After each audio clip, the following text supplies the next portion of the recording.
I Know Why the Caged Bird Sings by Maya Angelou, Chapter 23.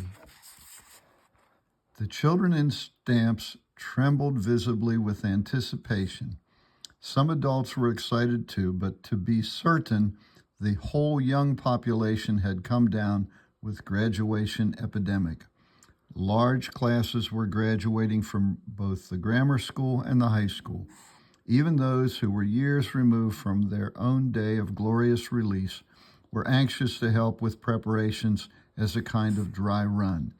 The junior students, who were moving into the vacating classes' chairs, were tradition-bound to show their talents for leadership and management. They strutted through the school and around the campus, exerting pressure on the lower grades.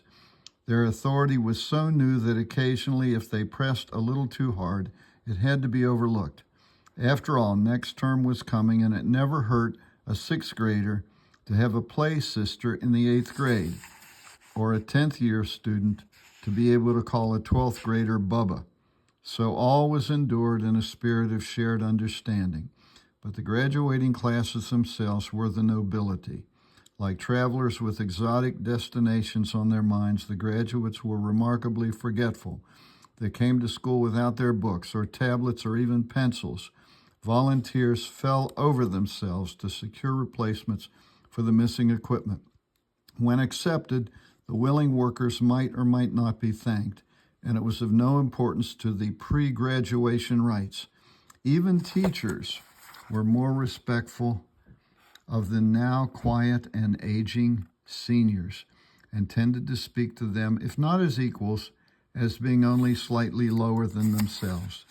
After tests were returned and grades given, the student body, which acted like an extended family, knew who did well, who excelled, and what piteous ones had failed. Unlike the white high school, Lafayette County Training School distinguished itself by having neither lawn, nor hedges, nor tennis court, nor climbing ivy. Its two buildings, main classrooms, the grade school, and the home economics, were set on a dirt hill with no fence to limit either its boundaries or those of bordering farms. There was a large expanse to the left of the school which was used alternately as a baseball diamond or a basketball court. Rusty hoops on the swaying poles represented the permanent recreational equipment, although bats and balls could be borrowed from the PE teacher if the borrower was qualified and if the diamond wasn't occupied. Over this rocky area, relieved by a few shady, tall persimmon trees, the graduating class walked. The girls often held hands and no longer bothered to speak to the lower students. There was a sadness about them, as if this old world was not their home and they were bound for higher ground. The boys, on the other hand, had become more friendly, more outgoing, a decided change from the closed attitude they projected while studying for finals. Now they seemed not ready to give up the old school, the familiar paths and classrooms. Only a small percentage would be continuing on to college. One of the South's A&M agricultural and mechanical schools, which trained Negro youth to be carpenters, farmers, handymen, masons, maids, cooks, and baby nurses. Their future rode heavily on their shoulders and blinded them to the collective joy that had pervaded the lives of the boys and girls in the grammar school graduating class. Parents who could afford it had ordered new shoes and ready-made clothes for themselves from Sears and Roebuck or Montgomery Ward.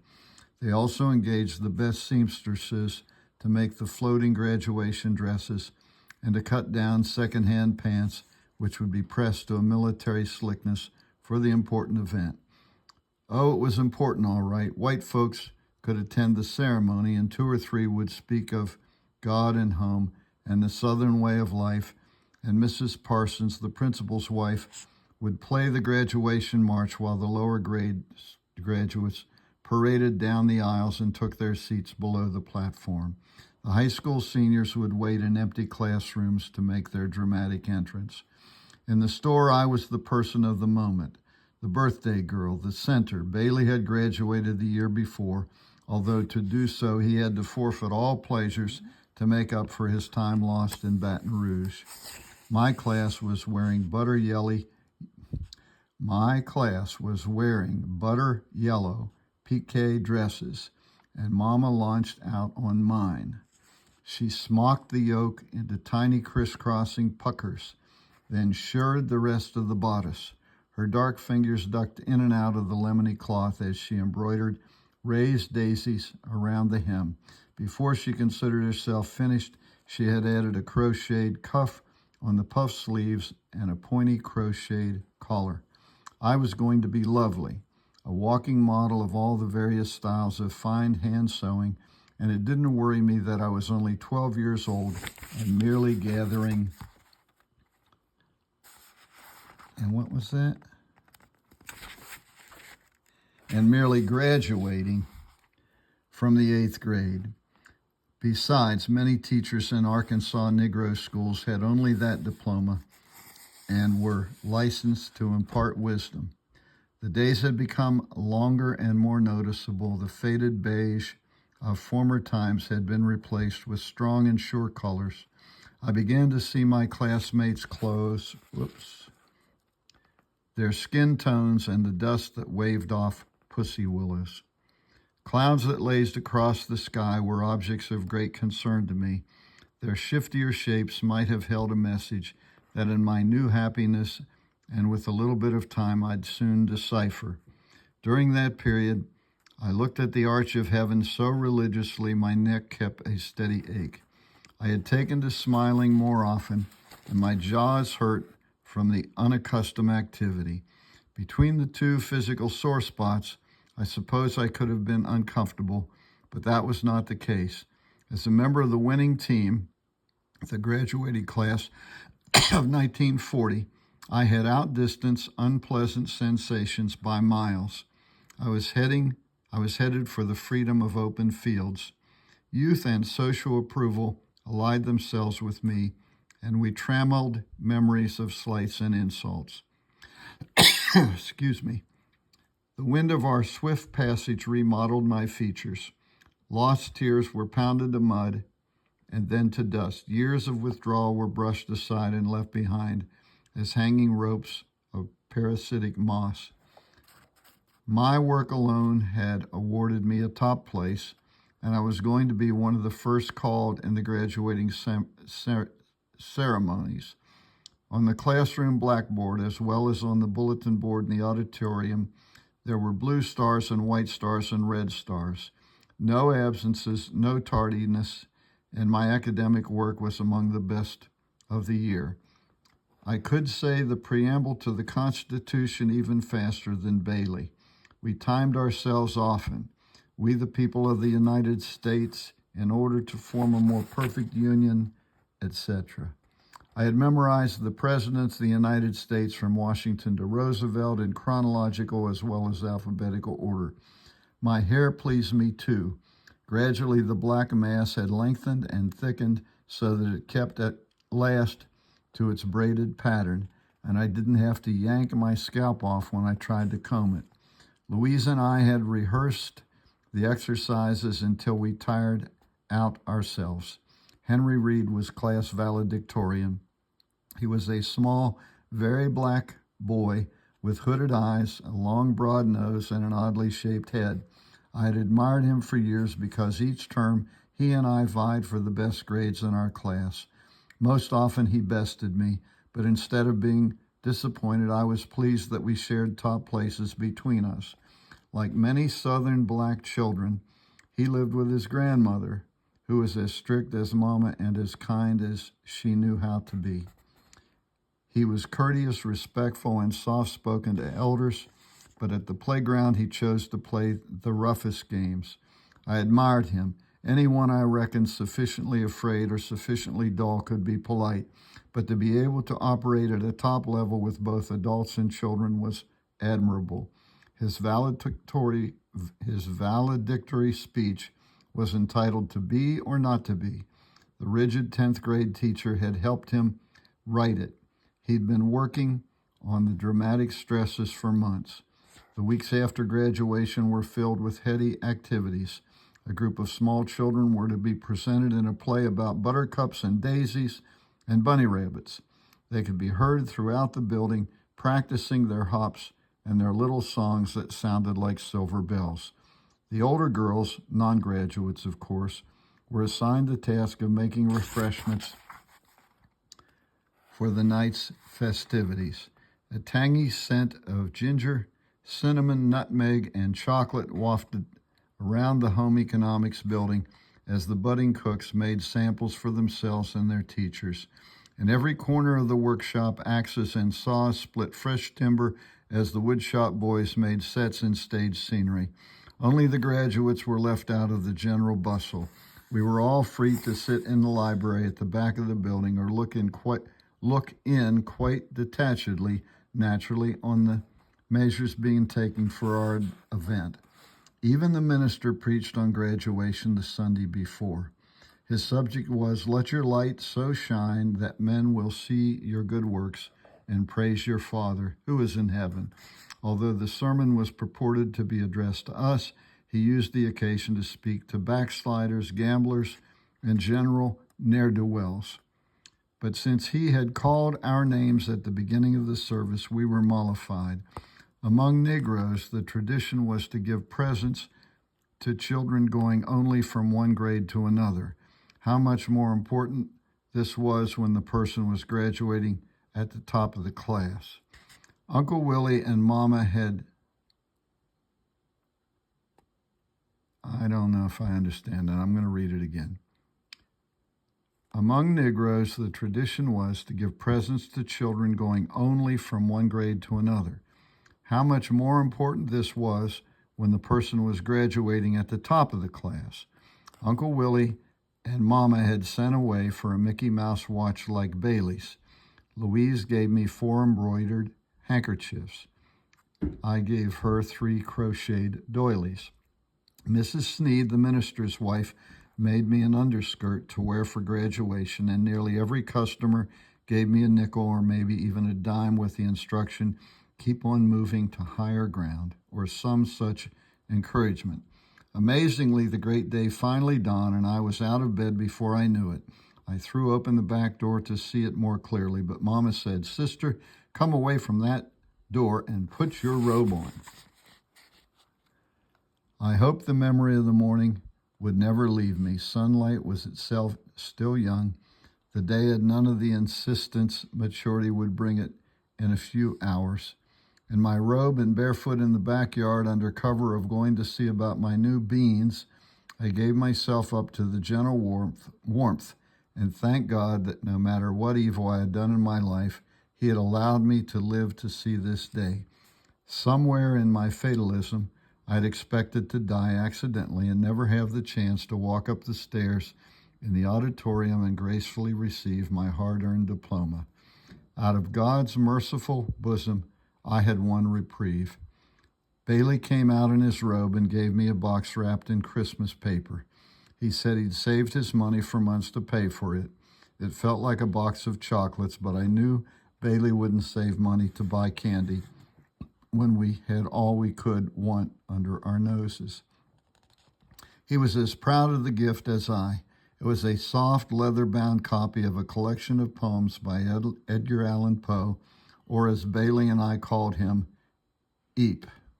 I turned to Annabelle Lee, and we walked up and down the garden rows, the cool dirt between our toes, reciting the beautiful lines. Mama made a Sunday breakfast, although it was only Friday. After we finished the blessing, I opened my eyes to find the watch on my plate. It was a dream of a day. Everything went smoothly, and to my credit, I didn't have to be reminded or scolded for anything. Near evening, I was too jittery to attend to chores, so Bailey volunteered to do all before his bath. Days before, we had made a sign for the store, and as we turned out the lights, Mama hung the cardboard over the doorknob. It read, "Closed Graduation." My dress fitted perfectly, and everybody said that I looked like a sunbeam in it. On the hill going toward the school, Bailey walked behind Uncle Willie, who muttered, "Go on, Jew." He wanted him to walk ahead with us because it embarrassed him to have to walk so slowly. Bailey said he'd let the ladies walk together, and the men would bring up the rear. We all laughed nicely. Little children dashed by out of the darkness like fireflies. Their crepe paper dresses and butterfly wings were not made for running. And we heard more than one rip dryly, and the regretful "uh-oh" that followed. The school blazed without gaiety. The windows seemed cold and unfriendly from the lower hill. A sense of ill-fated timing crept over me, and if Mama hadn't reached for my hand, I would have drifted back to Bailey and Uncle Willie, and possibly beyond. She made a few slow jokes about my feet getting cold and tugged me along the now strange building. Around the front steps, assurance came back. There were my fellow greats, the graduating class. Hair brushed back, legs oiled, new dresses and pressed pleats, fresh pocket handkerchiefs and little handbags, all home sewn. Oh, we were up to snuff, all right. I joined my comrades and didn't even see my family go in to find seats in the crowded auditorium. The school band struck up a march and all classes filed in as had been rehearsed. We stood in front of our seats as a sign, and on a signal from the choir director we sat. No sooner had this been accomplished than the band started to play the national anthem. We rose again and sang the song, after which we recited the Pledge of Allegiance. We remained standing for a brief minute before the choir director and the principal signaled to us, rather desperately, I thought, to take our seats. The command was so unusual that our carefully rehearsed and smooth-running machine was thrown off. For a full minute, we fumbled with our chairs, and bumped into each other awkwardly. Habits change or solidify under pressure, so in our state of nervous tension, we'd been ready to follow our usual assembly patterns. The American National Anthem, then the Pledge of Allegiance, then the song every black person I knew called the Negro National Anthem, all done in the same key and with the same passion and most often standing on the same foot. Finding my seat at last, I was overcome with a presentiment of worse things to come. Something unrehearsed, unplanned was going to happen, and we were going to be made to look bad. I distinctly remember being explicit in the choice of pronoun. It was we, the graduating class, the unit that concerned me then. The principal welcomed parents and friends and asked the Baptist minister to lead us in prayer. His invocation was brief and punchy, and for a second I thought we were getting back on the high road to right action.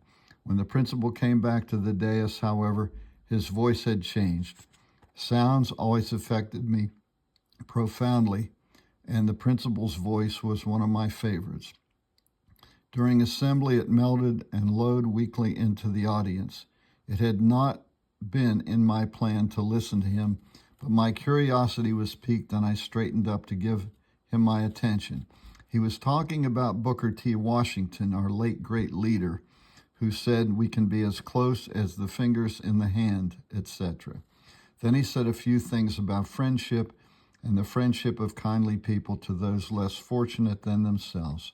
With that, his voice nearly faded thin away like a river diminishing to a stream and then to a trickle. But he cleared his throat and said, "Our speaker tonight, who is also our friend, came from Texarkana to deliver the commencement address, but due to the irregularity of the train schedule, he's going to, as they say, speak and run." He said that we understood and wanted the man to know that we were most grateful for the time he was able to give us, and then something about how we were willing always to adjust to another's program. And without more ado, I give you Mr. Edward Donlevy. Not one, but two white men came through the door off stage. The shorter one walked to the speaker's platform, and the tall one moved over to the center seat and sat down. But that was our principal's seat, and already occupied. The dislodged gentleman bounced around for a long breath or two. The Baptist minister gave him his chair. Then, with more dignity than the situation deserved, the minister walked off the stage. Dunleavy looked at the audience once. On reflection, I'm sure that he wanted only to reassure himself that we were really there, adjusted his glasses, and began to read from a sheaf of papers. He was glad, quote, to be here and to see the work going just as it was in the other schools, end quote. At the first amen from the audience, I willed the offender to immediate death by choking on the word. But amens and yes sirs began to fall around the room like rain through a ragged umbrella. He told us of the wonderful changes we children in Stamps had in store. The Central School, naturally the white school was central, had already been granted improvements that would be in use in the fall. A well-known artist was coming from Little Rock to teach art to them. They were going to have the newest microscopes and chemistry equipment for their laboratory. Mr. Dunleavy didn't leave us long in the dark over who made these improvements available to Central High, nor were we to be ignored in the general betterment scheme he had in mind. He said that he had pointed out to people at a very high level that one of the first-line football tacklers at Arkansas Agricultural and Mechanical College had graduated from good old Lafayette County Training School. Here fewer amens were heard. Those few that did break through lay dully in the air with the heaviness of habit. He went on to praise us. He went on to say how he had bragged that one of the best basketball players at Fisk sank his first ball right here at Lafayette County Training School. The white kids were going to have a chance to become Galos and Madame Curies and Galileos, and Madame Curies and Edisons and Gauguins. And our boys, the girls weren't even in on it, would try to be Jesse Owenses and Joe Lewises. Owens and the Brown Bomber were great heroes in our world, but what school official in the white Gotham of Little Rock had the right to decide that these two men must be our only heroes? Who decided that for Henry Reed to become a scientist, he had to work like George Washington Carver as a bootblack to buy a lousy microscope? Bailey was obviously going to be too small to be an athlete, so which concrete angel glued to that country seat?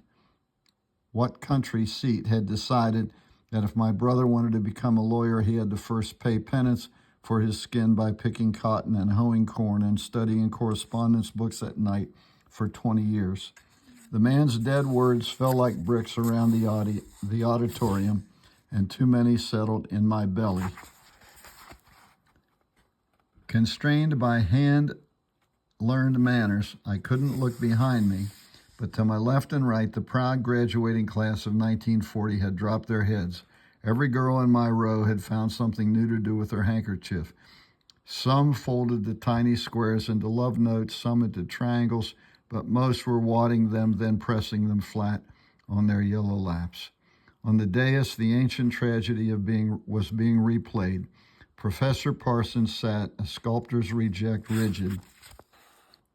His large, heavy body seemed devoid of will or willingness, and his eyes said he was no longer with us. The other teachers examined the flag, which was draped stage right, or their notes, or the windows which opened on our now famous playing diamond. Graduation, the hush-hush time of frills and gifts and congratulations and diplomas, was finished for me before my name was called.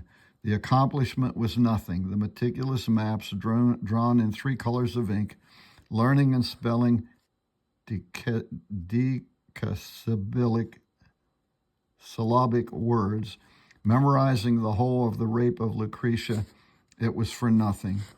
Dunleavy had exposed us. We were maids and farmers, handymen and washerwomen, and anything higher that we aspired to was farcical and presumptuous. Then I wished that Gabriel Prosser and Nat Turner had killed all the white folks in their bed, and that Abraham Lincoln had been assassinated before signing the Emancipation Proclamation, and that Harriet Tubman had been killed by that blow on her head, and that Christopher Columbus had drowned in the Santa Maria. It was awful to be a Negro and have no control over my life. It was brutal to be young and already trained, to sit quietly and listen to charges brought against my color with no chance of defense. We should all be dead. I thought I should like to see us all dead, one on top of the other. A pyramid of flesh with the white folks on the bottom as the broad base. Then the Indians with their silly tomahawks and teepees and wigwams and treaties. The Negroes with their mops and recipes and cotton sacks and spirituals sticking out of their mouths. The Dutch children should all stumble in their wooden shoes and break their necks. The French should choke to death on the Louisiana Purchase of 1803, while silkworms ate all the Chinese with their stupid pigtails. As a species, we were an abomination, all of us.